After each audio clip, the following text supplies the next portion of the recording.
WhatsApp class 12 welcome back to the channel. और हम लोगों ने कल इंडियन इकोनॉमी में एक नया चैप्टर स्टार्ट किया था, the human capital formation in India. तो 50% टॉपिक ऑलरेडी हमने उसका कवर कर लिया था कल के वीडियो में। रिमेनिंग 50% वो आज के वीडियो में मैं कवर करूंगा और आज ही हमारा ये टॉपिक पूरा का पूरा चैप्टर्स कंप्लीट हो जाएगा। आज से आप इसका प्रॉपर रिवीजन भी शुरू कर दोगे। तो देखो जो टॉपिक बचे हुए हैं वो टॉपिक 1 2 3 4 टॉपिक बचे हुए हैं जो आज के वीडियो में हमने कवर करना है। कल हमने पढ़े थे the role of human capital formation, कि ह्यूमन कैपिटल फॉर्मेशन क्या क्या रोल प्ले करता है। That means the advantage of human capital formation.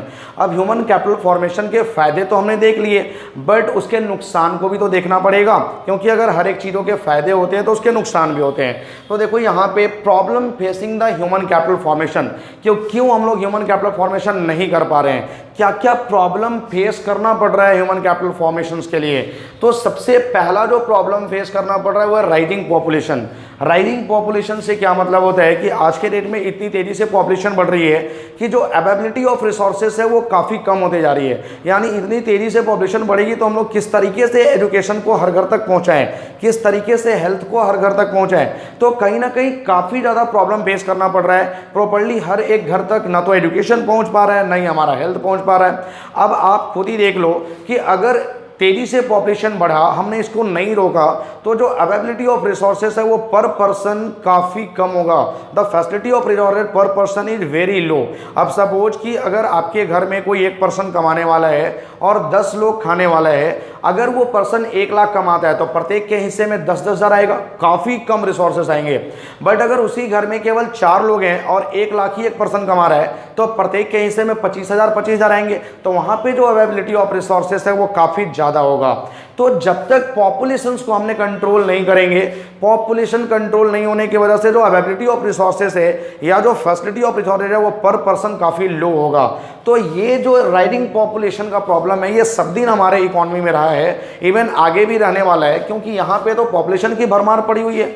यहाँ पे हम दो हमारे 11 पे लोग चलते हैं, तो हमारे यहाँ जब पॉपुलेशन इतनी तेज़ी से बढ़ेगा तो हम लोग ह्यूमन कैपिटल फॉर्मेशन नहीं कर पाएंगे। ये मेजर पॉपुलेशन है, मेजर प्रॉब्लम है द राइजिंग पॉपुलेशन। नेक्स्ट है हमारा ब्रेन ड्रेन। ब्रेन ड्रेन क्या होता है कि हमारे कंट्री के बहुत सारे ऐसे अच्छे अच्छे साइंटिस्ट, बहुत सारे अच्छे अच्छे डॉक्टर्स और इंजीनियर्स, बहुत सारे अच्छे अच्छे चार्टर्ड अकाउंटेंट जो हमारे कंट्री को छोड़ करके किसी दूसरे कंट्री को सर्विस दे रहे हैं। रीजन क्या है कि हमारे कंट्री में उनको एक रिकॉग्निशन नहीं मिल रहा है, एक रिस्पेक्ट नहीं मिल रहा है, एक अच्छा सैलरी नहीं मिल रहा है, प्रॉपर रिसोर्सेस नहीं मिल पा रहे हैं, जिसकी वजह से उनको ये फीलिंग आ रहा है कि हमारे कंट्री से ज़्यादा अच्छा रिसोर्सेस कहीं दूसरे कंट्री में अवेलेबल है, वहाँ उनको ज़्यादा रिस्पेक्ट मिल रहा है, सैलरी भी ज़्यादा मिल रही है। तो बहुत सारे अच्छे डॉक्टर्स जो हमारे कंट्री में काम ना करके, हमारे कंट्री को सर्विस ना दे करके छोड़ के दूसरे कंट्री में चले गए। तो जब हमारे अच्छे अच्छे डॉक्टर्स दूसरे कंट्री में चले जाएंगे तो हमारा खुद का ह्यूमन कैपिटल फॉर्मेशन कैसे होगा, हम ह्यूमन कैपिटल फॉर्मेशन नहीं कर पाएंगे। बट ऐसा नहीं है कि सारे लोग छोड़ के चले गए, बहुत सारे लोग ऐसे भी हैं जो आज भी हमारे कंट्री को सर्विस देते आए हैं, आज भी अपने पूरे ब्रेन को हमारे खुद के कंट्री के लिए यूज करते आए हैं। तो हमें उन सारे लोगों के लिए एक अच्छा रिस्पेक्ट रखना होगा। अब इवन मैं भी उन सारे लोगों को एक अच्छा रिस्पेक्ट देता हूं कि जो हमारे कंट्री को छोड़ करके कहीं नहीं गए, हमारे कंट्री के लिए सर्विस दे रहे हैं। तो ब्रेन ड्रेन भी एक काफ़ी बड़ा प्रॉब्लम है हमारे ह्यूमन कैपिटल फॉर्मेशन में, जिसकी वजह से हम ह्यूमन कैपिटल फॉर्मेशन नहीं कर पा रहे हैं। थर्ड है हमारा डेफिशिएंट मैन पावर प्लानिंग। अब डेफिशिएंट मैन पावर प्लानिंग क्या है कि प्रॉपरली जो मैन पावर का प्लानिंग है वो हम लोग सही से नहीं कर पा रहे हैं, जिसकी वजह से हमारा ह्यूमन कैपिटल फॉर्मेशन नहीं हो पा रहा है। अब डेफिशिएंट मैन पावर प्लानिंग का मतलब क्या होता है कि हमारे यहाँ जो लेबर का डिमांड है वो काफ़ी कम है, बट लेबर की सप्लाई काफ़ी ज़्यादा है, या लेबर की डिमांड काफ़ी ज़्यादा है but the supply of labour is much less than the demand of labour. तो एक प्रॉपर मैन पावर प्लानिंग हम लोग नहीं कर पा रहे हैं। अब जब प्रॉपर मैन पावर प्लानिंग नहीं करेंगे तो यहाँ से एक काफ़ी बैड सिचुएशन निकल के आता है, जिसको हम लोग बोलते हैं अनएम्प्लॉयमेंट। यानी कि प्रॉपर मैन पावर प्लानिंग नहीं होने की वजह से एक अनएम्प्लॉयमेंट देखने को मिल जाता है। अब जब अनएम्प्लॉयमेंट होगा तो हम लोग ह्यूमन कैपिटल फॉर्मेशन कैसे कर पाएंगे। तो अनएम्प्लॉयमेंट कब होता है, जब हम लोग डेफिशिएंट मैन पावर प्लानिंग देखते हैं, और ये भी एक मेजर प्रॉब्लम्स है ह्यूमन कैपिटल फॉर्मेशन में। अब बताओ कि अगर लोगों को प्रॉपर यहाँ पे जॉब नहीं मिलेगी तो लोगों को सीखने का मौका नहीं मिलेगा, ट्रेनिंग नहीं मिलेगी, तो वो उनका स्किल कहाँ से डेवलप करेगा, एक्सपर्टीज कहाँ से आ पाएगी। तो अनएम्प्लॉयमेंट देखने को मिलेगा, और unemployment, due to unemployment there is no human capital formation in any country. और नेक्स्ट जो हमारा है low academic standard. Low academic standard क्या होता है ये तो आपको पता ही है कि आज के डेट में जो इंडिया का एकेडमिक सिचुएशन है वो क्या है, हर गली में, हर मोहल्ले में, हर छोटे मोटे टाउन में भी इतना ज़्यादा यूनिवर्सिटीज, इतना ज़्यादा कॉलेज, इतना ज़्यादा स्कूल खुल रहे हैं कि ये सिर्फ ये एजुकेशन दे ही नहीं रहे, ये सिर्फ डिग्रियां बेच रहे हैं। यहाँ पे पैसे में डिग्रियां बेची जा रही है, ना तो इनको प्रॉपर एजुकेशन प्रोवाइड करना आता है, ना ये प्रॉपर ट्रेनिंग दे पाते हैं। तो बच्चों का जब स्किल डेवलप कब होता है, जब उनको प्रॉपर ट्रेनिंग मिलती है, जब प्रॉपर एजुकेशन मिलता है। अगर एजुकेशन ही नहीं मिल रहा है, प्रॉपर ट्रेनिंग ही नहीं, काम सिखाया नहीं जा रहा है, उनके अंदर स्किल कहाँ से डेवलप करेगा, उनके अंदर एक्सपर्टीज कहाँ से आएगी। तो ये जो आपका लो एकेडमिक स्टैंडर्ड है, इसके कारण भी ह्यूमन कैपिटल फॉर्मेशन हम लोग नहीं कर पा रहे हैं। तो ये सारे प्रॉब्लम्स फेस करने पड़ते हैं किसी भी कंट्री के ह्यूमन कैपिटल फॉर्मेशंस को। अब उसके बाद जो नेक्स्ट टॉपिक है हमारा और लास्ट टॉपिक है ये एजुकेशन। अब एजुकेशन क्या होता है ये सब आप लोगों को पता है। एजुकेशन क्या होता है, जितना भी पढ़ाई लिखाई हम लोग करते हैं जस्ट एजुकेशन। तो एजुकेशन जब भी आएगा तो आपको ये 3 पॉइंट मेंशन करने हैं। सबसे पहला, it employees the process of teaching, training and learning. यानी कि एजुकेशन जो होता है वो टीचिंग, ट्रेनिंग और लर्निंग का एक प्रोसेस होता है। टीचिंग, ट्रेनिंग, लर्निंग का मतलब TTL का एक प्रोसेस होता है, ये आपको लिख कर के आना है। Next, it is under current of economic and social changes. Under current, ये काफी इंपॉर्टेंट पॉइंट है। अंडर करेंट का मतलब क्या होता है, एक पावर जिसमें इकोनॉमिक और सोशल चेंजेज करने का कैपेसिटी हो। यानी एजुकेशन एक वो पावर है जो इकोनॉमी के साथ साथ पूरे के पूरे सोसाइटी को चेंज कर सकता है, आपका लिविंग स्टैंडर्ड चेंज कर सकता है। तो it is under current of economic and social changes. उसके बाद it improve the knowledge and developed skill. ये एजुकेशन ही है जो हमारे नॉलेज को इम्प्रूव करता है, हमारे डेवलप्ड स्किल को, हमारे स्किल को डेवलप करने का काम करता है। अगर एजुकेशन ही नहीं होगा तो हमारा नॉलेज कैसे इंक्रीज करेगा, हमारा स्किल कैसे डेवलप करेगा। तो education improve the knowledge and developed skill. तो ये 3 पॉइंट आपको लिख के आना है कि it employees the process of TTL, teaching, training and learning. It is the under current of economic and social changes. It improve the knowledge of developed skill. अब उसके बाद नेक्स्ट इंपॉर्टेंस ऑफ एजुकेशन की, अगर education है, proper education provide करा जा रहा है तो उसके क्या क्या इंपॉर्टेंस है, क्या क्या फायदे हैं। सबसे पहला, it produces the responsible citizen. Education एक रिस्पॉन्सिबल सिटीजन प्रोड्यूस करता है। रिस्पॉन्सिबल सिटीजन का मतलब क्या, कि अगर एक एजुकेटेड पर्सन है तो उसके अंदर अवेयरनेस बहुत ज़्यादा होगा, उसके अंदर थिंकिंग पावर बहुत ज़्यादा होगा, वो अपने इकोनॉमी के टूवर्ड्स अवेयर रहेगा, अपने सोसाइटी के टूवर्ड्स अवेयर रहेगा। और जब उसके अंदर अवेयरनेस आएगा तो वो हर एक चीज़ों का रिस्पॉन्सिबिलिटी लेगा, अपने इकोनॉमी के टूवर्ड्स, अपने सोसाइटी के टूवर्ड्स एक रिस्पॉन्सिबिलिटी लेगा और वो रिस्पॉन्सिबल सिटीजन बनेगा। बट जो अनएजुकेटेड पर्सन है वो क्यों रिस्पॉन्सिबिलिटी लेगा, वो कभी रिस्पॉन्सिबिलिटी ले ही नहीं सकता है towards the economy, towards the society. तो यहाँ पे एजुकेशन के कारण एक रिस्पॉन्सिबल सिटीजन प्रोड्यूस होते हैं इकोनॉमी में। Next, it expands mentally horizon of people. यानी कि ये पीपल के मेंटली होराइजन को एक्सपैंड करता है। मेंटली होराइजन का मतलब कि सोचने का कैपेसिटी, समझने की क्षमता, इन सबको ये डेवलप करता है। एक एजुकेटेड पर्सन जो है उसका थिंकिंग स्किल काफ़ी हायर होता है, उसका जो समझने की क्षमता होती है वो काफ़ी हायर होती है as compare to uneducated person. तो यहाँ पे ये मेंटली होराइजन पीपल का एक्सपैंड करता है। Next, it develop the science and technology. अब साइंस एंड टेक्नोलॉजी को एक पढ़ा लिखा हुआ आदमी डेवलप नहीं करेगा तो कौन डेवलप करेगा। तो बेसिकली जो भी एजुकेटेड पर्सन है वहाँ पे साइंस और टेक्नोलॉजी को डेवलप करता है, क्योंकि टेक्नोलॉजी और साइंस को डेवलप करने के लिए रिसर्च का रिक्वायरमेंट होता है। और रिसर्च तो एजुकेटेड पर्सन ही कर सकता है, जो एजुकेशन लेस है वो कभी रिसर्च नहीं कर सकता है। तो development of science and technology में भी कहीं ना कहीं एजुकेटेड पर्सन ही एक इंपॉर्टेंट रोल प्ले करता है।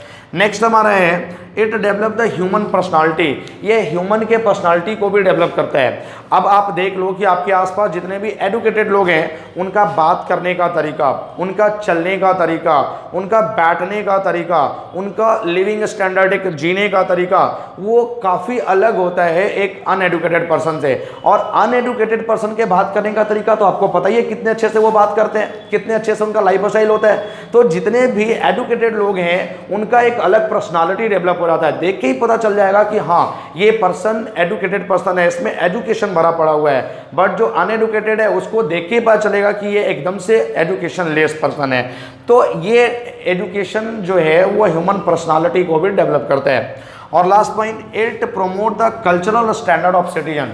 एजुकेशन सिटीजन्स के कल्चर को, सिटीजन्स के लिविंग स्टैंडर्ड को पूरा का पूरा चेंज कर देता है। यानी education also changes the cultural standard of citizen, उसका जीने का तरीका बदल देता है। तो ये था इंपॉर्टेंस ऑफ एजुकेशन। और लास्ट टॉपिक जो है एजुकेशन एंड इमर्जिंग चैलेंजेस। इतना डेवलपमेंट होने के बाद भी हमारे इंडिया में एजुकेशन क्या एक इमर्जिंग चैलेंजेस है। तो यहाँ पे अगर कोई आपको पूछता है कि इतना डेवलपमेंट हो रहा है फिर भी हमारे लिए एजुकेशन एक इमर्जिंग चैलेंजेस बना हुआ है, तो आंसर होगा yes, it is an emerging challenges for our country. तो इमर्जिंग चैलेंजेस क्यों बना हुआ है, क्या रीजंस रहे हैं जिसके कारण हमारा इकोनॉमी या हमारा कंट्री जो है आज भी इतना डेवलप करने के बाद एजुकेशन उसके लिए एक इमर्जिंग चैलेंज बना हुआ है। सबसे पहला था लार्ज नंबर ऑफ इलिटरेट। अब हमारे कंट्री में इतना ज़्यादा लार्ज नंबर है इलिटरेट का, अनपढ़ लोगों का, कि उसकी वजह से एजुकेशन, अब यहाँ पे लार्ज नंबर ऑफ इलिटरेट होने के कारण क्या है, the high population, rising population. अब इतना तेज़ी से अगर पॉपुलेशन बढ़ेगा तो हम हर एक लोगों तक कैसे पहुँचा पाएंगे अपने एजुकेशन को, हर एक लोगों तक कैसे अपने पूरा का पूरा सिस्टम को पहुंचा पाएंगे, पॉसिबल ही नहीं है। तो लार्ज नंबर ऑफ इलिटरेट देखने को मिल जाते हैं, प्रॉपर एजुकेशन तक नहीं पहुंच पाता है, अनपढ़ रह जाते हैं, वो एजुकेशन लेस रह जाते हैं, जिसकी वजह से आज भी एजुकेशन एक इमर्जिंग चैलेंजर बना हुआ है। Next, इनएडिक्वेट vocationalisation. इनएडिक्वेट वोकेशनलाइजेशन का मतलब क्या होता है कि आज के डेट में जितने भी स्कूल हैं, जितने भी यूनिवर्सिटीज़ हैं, जितने भी कॉलेजेज हैं, वो एजुकेशन प्रोवाइड नहीं कर रहे हैं, वो प्रॉपर ट्रेनिंग नहीं दे रहे हैं, वो बच्चों का स्किल डेवलप नहीं कर पा रहे हैं, वो बस केवल डिग्री बेचने में लगे हुए हैं कि आप मेरे यहाँ 3 साल ग्रेजुएशन करो, लास्ट में आप पैसा दो, एक कागज़ का टुकड़ा मेरे पास से लेकर के जाओ। तो उससे कितना ज़्यादा हमारा एजुकेशन जो है वो प्रॉब्लम फेस कर पा रहा है। अब जैसे आज के डेट में सिंपल देख लो, आप अपने ही स्कूल की बात करो, जो जिस स्कूल में आप हो, क्या आपका स्कूल आपको प्रॉपर एजुकेशन प्रोवाइड करता है? क्या आपका स्कूल आपको प्रॉपर ट्रेनिंग दे रहा है? आप देख लो कि आपका जो सिलेबस है क्या स्कूल उसको पूरा कर पा रहा है 100% सिलेबस?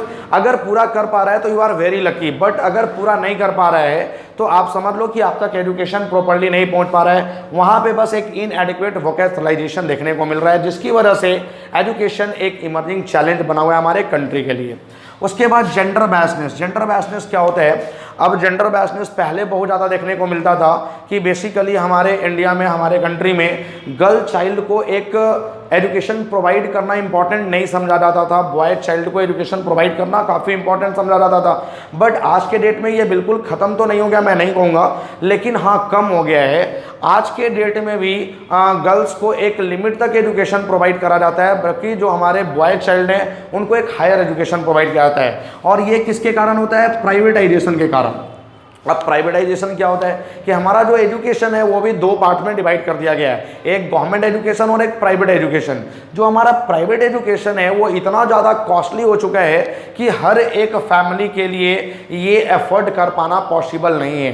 तो आप अपने सोसाइटी में भी देखो कि हमारे सोसाइटी में जितने भी फैमिली रहते हैं उन फैमिलीज में भी जेंडर बैसनेस देखने को मिल जाता है कि कुछ फैमिली जो है अपने बच्चों को काफ़ी हायर एजुकेशन प्रोवाइड कर रहे हैं, प्राइवेट कॉलेजेस, प्राइवेट यूनिवर्सिटीज़ में उनको एजुकेशन दे रहे हैं, बट कुछ फैमिली मेंबर्स ऐसे भी हैं जो अपने बच्चों को एक नॉर्मल स्कूल में एजुकेशन प्रोवाइड करवा रहे हैं। तो जेंडर बैसनेस आज भी हमारे कंट्री में ये सिचुएशन बना हुआ है कि गर्ल चाइल्ड को या फिर कुछ फैमिली जो है एजुकेशन पे बहुत ज़्यादा फोकस कर रहे हैं, जबकि कुछ चाइल्ड जो है एजुकेशन पे बहुत ज़्यादा फोकस नहीं किया हुआ है। उसके बाद the low rural access level. Low rural access level का मतलब क्या होता है कि जैसे आज के डेट में भी जो रूरल एरिया है वहाँ पे हमारा प्रॉपर एजुकेशन नहीं पहुँच पाया। ऐसा नहीं है कि स्कूल नहीं है, वहाँ पे भी गवर्नमेंट ने बहुत सारे स्कूल खोले हैं, बट जितने नंबर्स में स्कूल होने चाहिए थे उतने नंबर्स में आज भी नहीं है।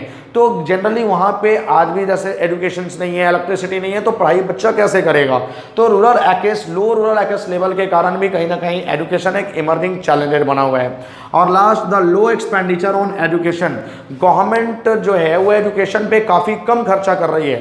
गवर्नमेंट के कम खर्च करने की वजह से भी हमारा एजुकेशन जो है वो एक इमर्जिंग चैलेंजर बना हुआ है। गवर्नमेंट को एजुकेशन पे सबसे ज़्यादा खर्च करना चाहिए, तो गवर्नमेंट खर्च कर भी रही है तो लोगों तक प्रॉपर एजुकेशन नहीं पहुंच पा रहा है, जिसके कारण education is an emerging challenger.